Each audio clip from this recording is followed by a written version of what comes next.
নমস্কার বন্ধু, আশা করি সবাই ভালো আছেন।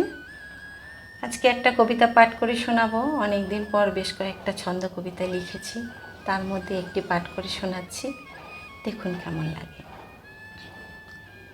ভেবেছিলাম সুখ হবি, দেখি আমার দুঃখ হলি, তবে সেও মন্দ নয়। তোকে একটা কথা বলি, দুঃখ সবই জমা রাখি নিভৃতে অন্তরে, কবিতা আমার সেজে ওঠে দুঃখের ছুমন্তরে। তাই তো রাতে দুঃখ কুড়াই, একলা যখন চাঁদ হাসে, নৌকা যখন মাঝি ছাড়া বাঁধা ঘাটের এক পাশে, তখন তো তুই গভীর ঘুমে অথবা সোহাগ জড়াচ্ছিস, কারো সাথে গল্প কথায় খুশির বীজ ছড়াচ্ছিস।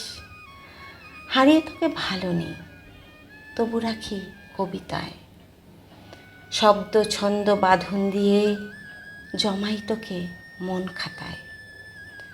কবিতা হয়ে থাকিস না হয় বইয়ের পাতায় অক্ষরে, সারা জীবন থাকিস আমার অলিখিত স্বাক্ষরে। বাঁধন মানেই ঝগড়াঝাটি, বাঁধন মানেই দায়িত্ব, তুই আমার মনেই থাকিস, হলি না হয় সাহিত্য। সময় পেলে পড়তে আসিস আমার বুকের যন্ত্রণা, তবে তুই দূরেই থাকিস, চাই না তোর সান্ত্বনা। নমস্কার।